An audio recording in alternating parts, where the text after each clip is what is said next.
Bonjour, on est le dimanche 26 février 2023, une séquence de probabilité pour changer un petit peu de thématique. Et donc je vous propose un exercice très simple. Nous avons donc 4 personnes et 4 restaurants. Donc on va répondre à 2 questions. Première question, quelle est la probabilité pour que les 4 personnes se retrouvent dans le même restaurant?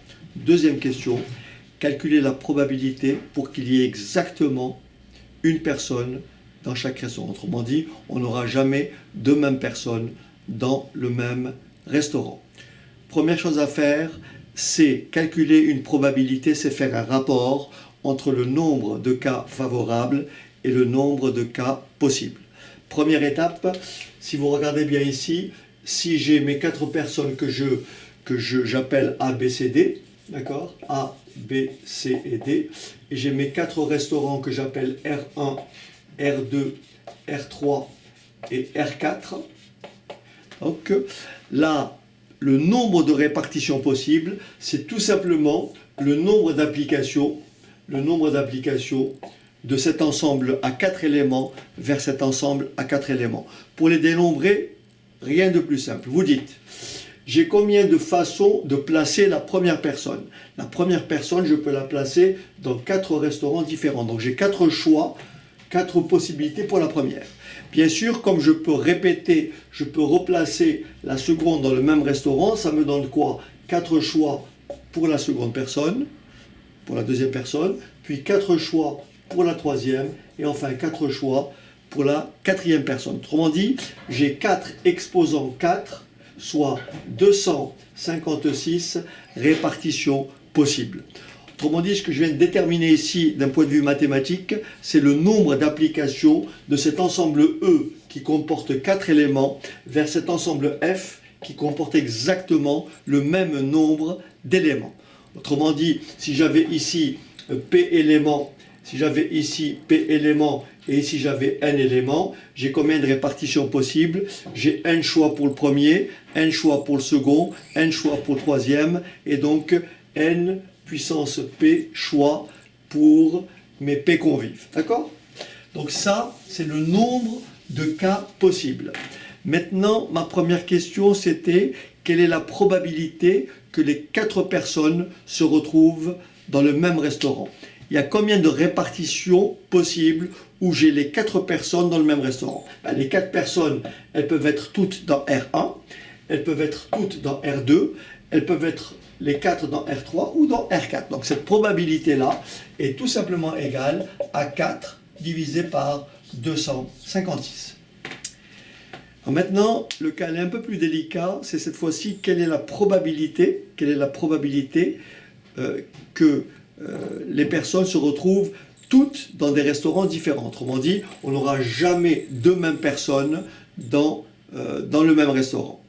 Donc ici, en fait, d'un point de vue mathématique, il se trouve que l'ensemble E et l'ensemble F ont le même nombre d'éléments. Autrement dit, le cardinal de E et de F sont tous les deux cardinaux sont tous les deux égaux à 4. Et nous avons donc, pour que ces personnes-là soient placées dans un restaurant, d'accord, pour qu'elles soient bien sûr dans un restaurant, ça revient à trouver d'abord, nous avons au départ une application, et si je veux qu'il y ait exactement une personne par restaurant, ça revient à trouver donc le nombre d'injections, une application plus une injection, d'accord, comme le nombre d'éléments de départ est égal au nombre d'éléments d'arrivée, c'est tout simplement le nombre de bijections.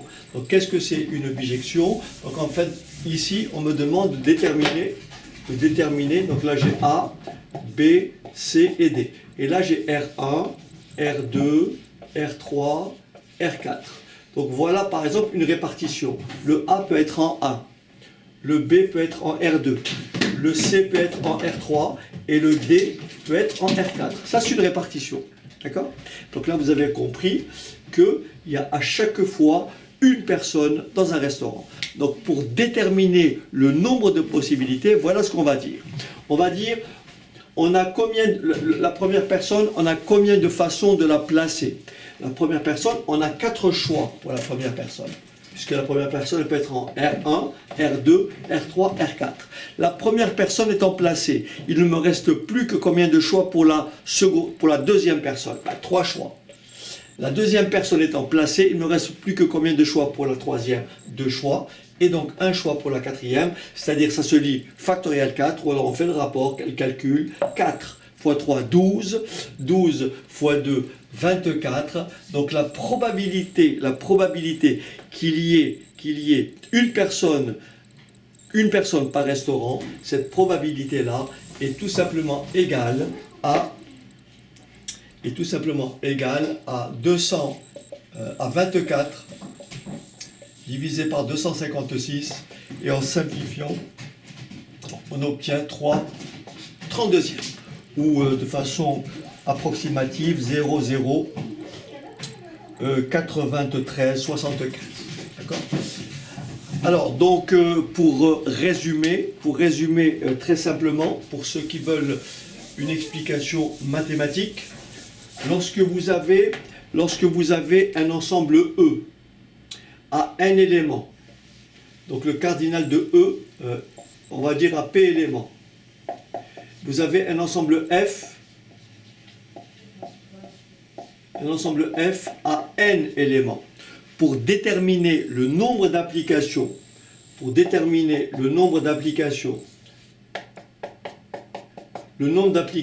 ça c'est une application, d'accord? Tous les éléments de l'ensemble de départ admettent une image, au plus une image. Une image et une seule. Vous voyez, donc ça, c'est pas une application, puisque cet élément n'a pas d'image. Donc là, ça devient une application. D'accord? Donc, pour déterminer le nombre d'applications de cet ensemble E qui a P éléments vers un ensemble F qui a N éléments, pour déterminer le nombre d'applications, il suffit de dire ce point-là peut être en relation avec combien de termes, donc j'ai n choix pour le premier terme.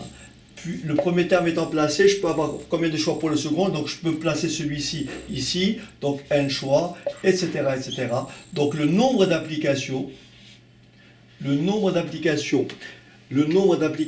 d'un ensemble à P éléments vers un ensemble à N éléments, c'est N exposant P. Maintenant, si on veut déterminer le nombre d'injections d'un ensemble,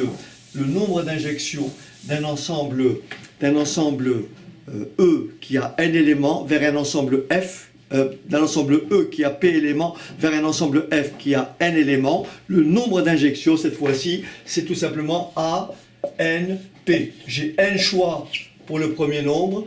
Le premier nombre étant placé, j'ai plus que N-1 choix pour le second et N-1 P plus 1 choix pour le dernier. Donc ça me donne tout simplement ANP égale N factoriel sur N moins P factoriel. D'accord? N factoriel sur N moins P factoriel. Alors si cet aspect vous ne l'avez pas compris, je vous renvoie à une de séquences où j'ai développé, j'ai appelé ça dénombrement, où je détaille effectivement la séquence. Donc là je ne veux pas être trop long.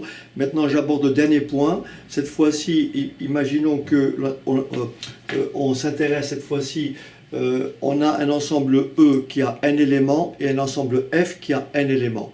Pour déterminer le nombre de bijections de E vers F, bien sûr, c'est exactement le nombre, ça revient effectivement ici à calculer tout simplement A, N, N. Autrement dit, factoriel N. Vous aurez compris que si je mets ici N égale P, vous voyez, N égale P, donc là ça fait N moins N, ça fait 0, 0 factoriel ça fait 1, donc ANN c'est N factoriel. Donc le nombre de bijections d'un ensemble qui a N éléments, d'un ensemble E qui a N éléments vers un ensemble F qui a N éléments, d'accord? Le nombre de bijections c'est tout simplement factoriel N, et donc dans notre exemple précédent, c'était factoriel. Voilà, la séquence est terminée, je vous dis à très bientôt.